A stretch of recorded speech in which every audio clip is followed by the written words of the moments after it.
So without further delay, let's welcome Mr. Jia Yang to give us his first talk. All right, thank you. So in this talk, I would like to point out some subtleties involved in photoelectric effect experiment. So first, a brief review of the photoelectric effect experiment. So you shine a beam of light on a piece of materials, and let's say a piece of metal. Then after a while, you should expect some electrons might be set free and come up, because we all know this electromagnetic fields have this electric field, so it gives energies to electrons. So after it accumulates enough energy, it should be able to escape. But then, if you actually do these sort of experiment, they discover three unexpected observations. So the first one being the existence of the threshold behavior. So that means below a certain frequency, this escape of electrons are never going to happen. Okay, so it's only above a certain frequency is possible that you have free electrons after you shine a beam of light on it. Okay, then the second one is a linear relation like this. So kinetic energy is some constant times the frequency of the light minus another constant. So H is actually turn out to be the Planck constant, and W turn out to be the so-called work function. And the third one is the no delay of electron emissions. That means normally we would expect for classical EM wave to shine on the metal, you should wait for a while for that electron to accumulate enough energy to escape. But we didn't find anything like that. As long as you shine a light on the metal, it immediately ejects electrons. Of course, beyond this threshold frequency. All right. So here came the Einstein solution, very famous photon hypothesis. So do you know what immediately means? Sorry, what? What immediately means? Immediately means like they measure the time when you shine, when the light reaches the surface of metal, and they measure the time when you receive ejected. Well, most likely there's always a time delay. Right, it's like 10 to the power of minus 9, less than 10 to the power of minus 9. Yeah. Okay, yeah, right. So it's possible. Okay. Right. So this is Einstein's solution. But now, nowadays we have lots of hindsight. Actually, we are able to explain all these phenomena without using the concept of photons. Okay, so the idea is use a classical EM wave and then a quantized atom. Okay, but the EM wave is still classical, so no photons. And then you apply Schrödinger's equation and perturbation theory and see what you can get. Okay. So what they're doing is monitor perturbation theory, right? And then see that you can get transitions between the energy. Right. Well. See if we can recover all these three phenomena. But you don't get the momentum. Right, sort of. You mean conservation of momentum? Yes. Right. That's the idea. But you don't. Do you get the momentum or you don't? Yeah, I will show you. Okay. Right. Let's see. So, so some details of the model. So you apply a classical EM wave. So this one in particular, we choose our plane wave to travel along the z direction, and this frequency nu, and then the polarization is along x direction, and the electric field strength is E0. Okay, and then you can immediately write down the interaction Hamiltonian, right? So this is the dipole interaction. The dipole dot product with the electric field, and suppose the atom is located at the origin of your coordinate, then it's just this expression. And this x is the position operator of your x coordinate. Okay, and this E is the electric charge, small e. So you just set z to be 0 here. Oh, okay, so D is the vector of your sort of polarization. So E is a polarization vector T. D is sort of the matrix component along this field. Okay. Yeah, sort of. This is a dipole operator. And x. Why do you need x? Because dipole is like electric charge times the displacement vector, right? So this x is like the position operator for the electron. So say you have a, can I draw some? I don't know. So you have an electron here and your atomic nuclei here, right? So the dipole moment is like electric charge times the distance, the displacement vector between the electron and the nuclei. So it's not a unit vector. X is not a unit vector, it's the position operator. The cap, the hat denotes that it's an operator. So what is D? Can you?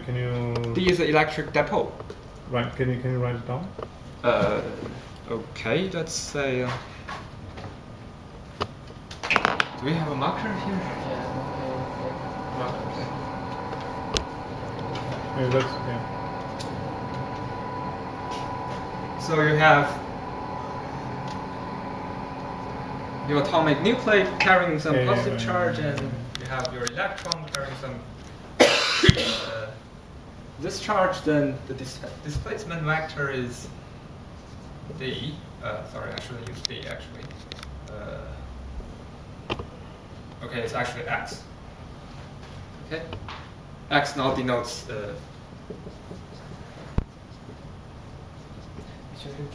Right? Okay. Then your electric dipole is just electric charge times this, right? It's actually the first order of multiple expansion. Right, electric dipole, that's the expression for dipole. Yeah, but where's actually then the restoring force coming in? I mean, right now what you have written there is so I have a free electron.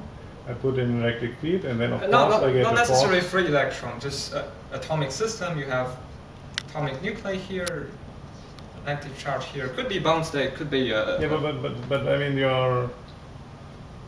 That's because the origin is not the same as the electron position. So That's yeah, why so we we have are this multiple establishing our expansion. coordinate like this. So the nuclei is at the origin, right? So The we need to- displacement vector is really just the position vector here. Well, yeah, sure. I understand. And sort of what you're writing there is okay. I have my electron there, and my electron I put in a certain force, or let's say certain Electromagnetic energy, field, yes. electromagnetic field, right? Mhm. Which acts on it, right? Yes. But I have at the same time also an action of the nucleus on the electron, Uh-huh. which I think should be in there. This is a perturbation. Yeah, this is a perturbation term. So let's just say all the rest that are exactly solvable are put in the in Okay, this sure. Hamiltonian. Then you have this. It should be negative. Right. It can always be absorbed in this definition Yeah, of okay, E. that's, So okay, sure. okay. Right. So or should we just keep it like this?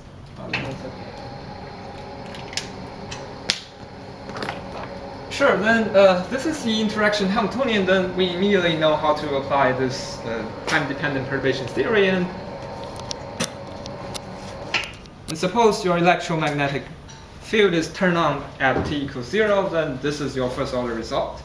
Okay, so the transition probability from the ground state to some final excited state is this expression. So I have set the ground state energy to be 0, just by convention. So you see there's only a final state energy involved here, this EF, or epsilon F. Here is the dipole matrix element. Okay. And again, let me remind you, this capital E naught is the electric field strength. And, all right, I think I missed the electric charge here. It's a typo. Yeah. It doesn't matter. So let's observe some features of this transition probability. So the first thing is it's sharply peaked at this position. If you look at the frequency, you look at the frequency as the independent variable, you look at the behavior of this function, it's sharply peaked at EF equals h nu. Okay? And this is the peak, the width of the peak, roughly like this. So you see as long as t is getting larger, then this width is getting narrower and narrower very fast. Okay? And in fact, this function has the property that if t goes to infinity, this is a delta function. Okay? But we only need a finite time result, so it really, I'll just leave it like this instead of a delta function. So this explains the threshold behavior, because when you're below the threshold, that basically just means you're nowhere near the peak, the probability peak. So it's the transition. There's almost no chance that this transition happens. Okay. So it means no possibility. Almost zero possibility. So below the frequency threshold, that means you're never going to get to this peak. But if your intensity is very strong, which means Yeah, that would go to the nonlinear regime, but let's not talk about that. Okay. Because if intensity is very large, you can. No, I mean, if you have a lot of photons, because this is just it doesn't happen because the probability is very small. It doesn't. Yeah. So in fact, there is. If you have really strong intensities, it is possible that below the frequency some transition happens. That's possible actually. Nonlinear optics stuff. Okay. Yeah, I mean, yeah, so yeah, that's true. I mean, you can have 2 photon, 3 photon processes, but you can also have single photon processes with a low probability. Right, That's but possible. but this is. Or you have such a high field that you distort your Coulomb potential. Yes, right. So. But that's not what we are talking about. Right, because we are not talking about very strong field limit. We are talking about big field. Since you're doing perturbation theory, Yeah. you can only talk about small photons or small electric fields. Sort of, yes. So, so this explains the threshold behavior. Okay, so anything unclear so far about here? And then the second part is, by definition, for ionized state or for a free electron created, by definition, this energy will be its kinetic energy plus the work function. Okay. So the work function is like the binding energy for the whole piece of metal. Okay. And if you put these two together, you see the Einstein's relation, right? So you put these two together, that means K is. Wait a minute. There's something wrong here. So just a question. Oh, I think I missed a minus sign or something like that. Anyway, it should be able to. Is it right? Is it K equals? Yeah, it's right. So means K is h nu minus W, right? So that's Einstein's linear relation. So we also recovered that. Is that clear? Is that clear? All right. So that means we have explained 2 of the above mentioned. I mean, I'm sort of right now you cover there 2 states, right? Sort of final state and ground state. However, the final state is not a continuum, right? It could be, or it might be. But then sort of this would change a little bit. Yeah. So if you want to consider all possible states, then you need to. I mean, sort of you have to consider all possible states because you're ionizing it, right? Yeah, but let's just say we are considering the probability or probability distribution as one particular final state that's possible, right? Yeah, but you won't have, let's say, a sharp frequency response. It will be pretty broad. I mean, sort of. I mean, this is true for, let's say, bound states, where you have sharp energies. However, if you go to continuous states, right? So, for instance, to ionization, then you would have. Then I think this probability distribution as it's written there is maybe not valid anymore. Yes, but hypothetically, let's say we can measure this particular state and. Right. Okay. So okay. Let's just go on with this, and so for no delay emission, it really just means this one are actually not me, but they actually do a calculation summing over the final states. So if you use this expression and sum over all the final states, then the total probability of transition is this to the lowest order. And gamma is something dependent on this E naught and these matrix elements and stuff. So it could be quite large. So it's like once you turn on the light, this emission can immediately happen. Okay. All right. So it seems all three phenomena are explained just using classical light. So can we really arrive at the some conclusion that photoelectric effect can be explained semi-classically, meaning a quantized item plus classical light, and it's nothing but a resonance effect? So can we really conclude that? That's not the whole story, actually. So what else can we read from this formula? Have we exhausted all the physics? No, not really. So if you look at carefully, of course it implies energy non-conservation. Because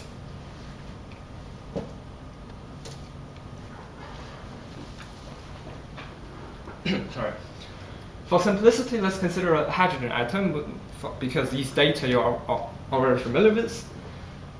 So the ionization energy is 13.6 electron volts. Suppose we use a beam of light with total energy. Okay, this is the total energy. Okay, total energy of a beam of light with 20 electron volts. Then let's say we excite the atom to some ionized free states with final energy bigger than the 13.6 electron volts. Of course, we can do that, and of course, no problem. But the thing is, if we can do this translation using a beam of light with 20 electron volts of energy, according to this formula, we might as well just do it with using a beam of light using 10 electron volts of energy. Because you see, the only thing that changes if you change your 20 electron volts of light to a 10 electron volts of light, the only thing that changes is the electric field strength. Okay, so I'm assuming I'm using the same frequency of light. So the only thing that changes is the amplitude of the electric field, but still non-zero. That means we still have a non-zero probability of exciting the ground state to the final state with this energy, but only using a 10 electron-volts of light. Right? So that means we are gaining more energy than we supplied. Is that right? So what exactly is wrong with this? But after second look,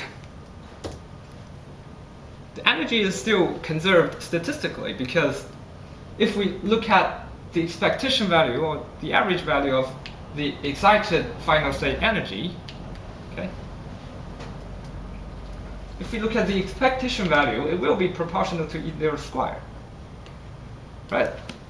Because you just take one particular energy and multiply it with the corresponding transition probability and sum over it, but they are all going to be proportional to E0 square.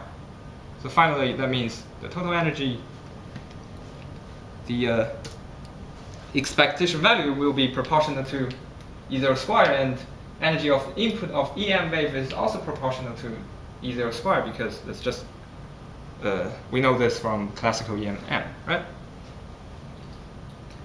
So is it clear so far?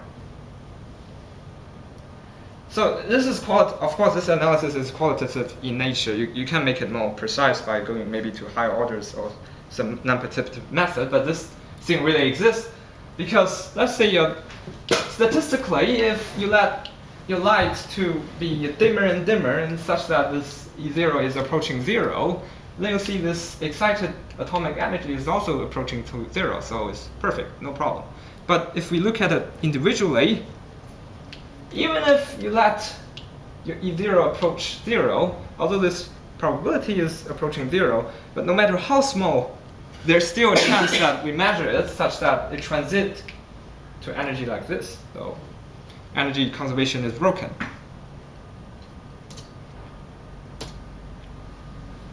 And we know the historical photoelectric effect experiment only measured average or total energy, because the original apparatus only measured a cascade of electrons, not single electrons. Right? So the conclusions we can make so far is, so in the strict sense, okay, in the very strict sense, photoelectric effect didn't prove the existence of photons. But if we are going to say that, we are forced to give up the strict conservation of energy. Okay? We have to assume it's conserved statistically, but not individually for every single event. Okay? And there was a similar semi-classical calculation by Schrödinger himself that could also explain the Compton scattering, the Compton effect, this wavelength shift. But it also suffered from the same issue, this momentum and energy conservation, the strict So one. how would you do this semi-classically? I didn't check, but I only look up there is such a reference. So Okay. Well, Because- the point is, if you do not have the particle characteristic, then you don't get any momentum what do you mean? for the Compton scattering. So Uh-huh. I think at the end of the day, the Compton scattering really proved that you have particle. Yeah, I think Schrödinger really managed to do that.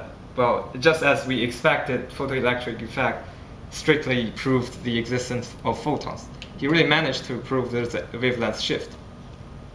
Right, but the problem is Well, still. it's not only the wavelength shift; it's also the momentum transfer to your electrons, Uh-huh. which you can also measure, or which was also measured actually. I think for original Compton effect, they also measure a lot of electrons, not just, or a lot of electrons, not single electrons. Yeah, so but still- they could measure the angle. Uh-huh. So you could see in sort of which angle you get your Yes, photons, yes. and in which angle you get the electrons. Uh-huh. Yeah, I think he managed to prove that. Yeah, so Right. Right. yeah, maybe one has to look at this. Yeah. To see. Okay. So actually, I tried to dig up the precise reference, but I didn't really have enough time. I was invited in a very short notice, so Okay. okay, sorry about that. And actually, what I just said is totally not new. So Bohr himself tried very hard to avoid the concept of photons, or the quantization of electromagnetic field. And because of that, he more or less arrived to the same conclusion. He tried really hard to construct a theory that there's no photon, but it can still explain all the radiation phenomena, radiation experiment done by then. Okay? But their work were quite qualitative in nature because they didn't have Schrödinger's equation, but the reasoning are very quite similar. Okay? So BKS is Bohr, Kramer, and Slater. So it was proposed in 1924. So it's more of a program than a theory because it's very qualitative in nature. But using the more or less same reasoning, they arrive at the same conclusion, and because of the same difficulty with energy and momentum strict conservation, they actually just propose maybe energy is not conserved strictly, it's only conserved statistically. Okay, that's their motivation. Is there any question? But I think even at that time, people did experiment to deny the statistical conservation of energy. Right, that's exactly what I'm going to talk now. So to test their theory, we just need to test if energy and momentum, if they're really conserved at individual level, okay, as single events. So this is what they actually did. So in 1925, so two guys called Bolter and Geiger did this sort of experiment in this paper. I don't know how to read it, but just you probably can read it. Also Christian. There's So. just experiments to the theory for Bohr. Right, so they actually measured these energy and momentum conservation in the macroscopic and individual level for single events. Do you have the experiment? What do you mean? Well, I never did No, but you have. Can you show the experiment? No, I didn't have the time to put it here, but this is the precise reference, so maybe you can look at it. So we don't know what they have measured. Right, I think they used some kind of X-ray and established some strict correlation between single events. That I did look at. So look yeah, at so it a bit. I remember correctly. This is again this Compton effect. So they have seen that the photons are escaping at the same time also Right. electrons are escaping. Maybe If, so. if I remember correctly, this is the experiment. Right. Okay. Thanks for pointing out that. So anyway, their purpose was to falsify or verify BKS theory. So it doesn't matter if it's content scattering or photoelectric effect. As they just need to test if it's strict conservation, right? Okay. Okay. So BKS theory was falsified. That means combined with content scattering or maybe combined with photoelectric effect with Bolton and Geiger experiment, the conclusion we can arrive is we really do need photons. Okay, because this is the measure this energy momentum is strictly conserved. Okay. And remember, if previously if we want to explain photoelectric effect using classical EM wave, we have to interpret energy conservation as a statistical, in a statistical sense. Okay? So in this way, they disprove the classical light. So we really do need photons. And finally, let me just make some historical remarks. So my question is, by just looking at the black body radiation, there you also need, at least you need energy quantization. Right, but we don't necessarily need photon. Well, okay, you don't need the momentum, right? Momentum, not I don't think that's involved. No, you do not need the momentum, but Right. you need the energy condensation, Uh-huh. which to a certain extent would not allow, let's say, what you have done in the calculation. For We the, could, because you only need to assume that the atoms that make up the cavity is quantized. Right, so you would not have a continuous electromagnetic field. Right, that just means in that specific process, you're not producing continuous energies, continuous energy for electromagnetic wave, but electromagnetic wave by itself can still be continuous. Right? Right. Okay, thank you. So in Einstein's defense, photo hypothesis was never really seriously jeopardized, because if you look at what happens in a chronological order, so first this is 1905 photon hypothesis, BKS theory, which was really qualitative in nature. They couldn't really produce what we just showed. So the discussion was really qualitative. And then this Bolton-Geiger's falsification comes immediately 1 year after. Oh, sorry, what did I press? Nice.